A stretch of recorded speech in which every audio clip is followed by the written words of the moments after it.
High-pressure cylinders are metal containers designed for storing gases and for dispensing them at high pressure. Think fire extinguishers and oxygen tanks. The contents are flammable, so the challenge is how to make these often life-saving cylinders safe yet still easy enough to use. These cylinders are made of a steel alloy containing chromium and molybdenum. Their manufacture begins with discs that have already been heat-treated at 730 degrees Celsius for 36 hours. Now they go into the first of 5 hot chemical baths that will help the metal flex.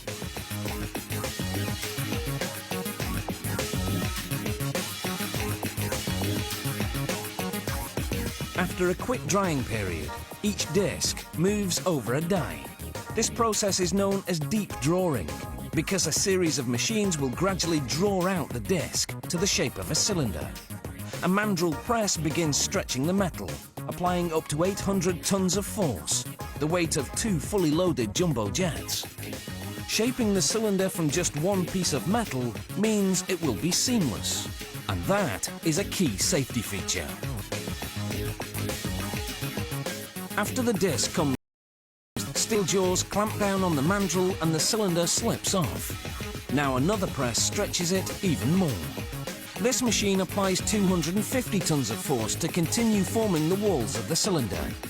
That liquid is a coolant to prevent overheating.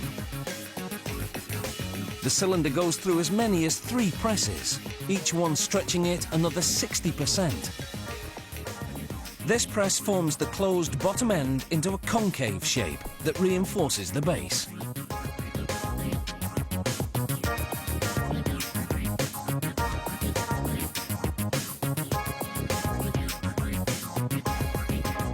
A bandsaw now slices up to 10 centimeters off the other end, which will become the top of the cylinder. Next, a torch heats that end to 982 degrees Celsius for 90 seconds. In a process called hot spinning, a cylinder is placed in a device that spins at 1000 RPM. As a torch maintains the temperature, the machine shapes the edges of the searing hot metal into a curve. In this way, the machine gradually closes off the top end and shapes 2 rounded areas called the shoulder and neck. Making these areas curved is the best way to contain pressurized gases. Curves spread out the stress on the metal.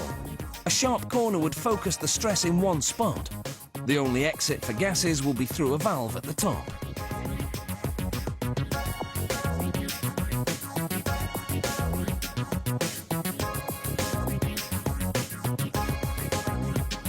"18 cylinders are placed in a furnace heated to 900 degrees Celsius. After 90 minutes, a machine then dunks them in a chemical bath to cool for 6 minutes. The cylinders are then reheated to 650 degrees Celsius for 90 minutes, then left to cool for 2 hours. These transitions between hot and cold, a process called tempering, strengthen the metal and make it somewhat flexible. Neck and cuts the threads inside it. This provides the best seal when the valve screws into the neck. Workers clean the cylinder's surface using a process called shot blasting. A machine shoots these tiny steel pellets at the cylinders at very high speed. To be tested, the cylinder is filled with water, then it's sealed off and immersed in water. The machine then adds more water to the cylinder and gauges how well it withstands the extra pressure. The inside is rinsed with hot water, then dried and cleaned with purified air.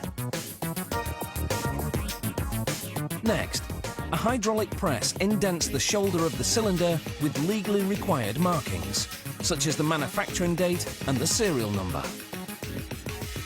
A machine then stretches a steel collar over the neck. Another device, called a valver, tightly screws on the valve, creating a groove seal. After a trip to the paint shop, these cylinders are ready to be filled and perform under pressure.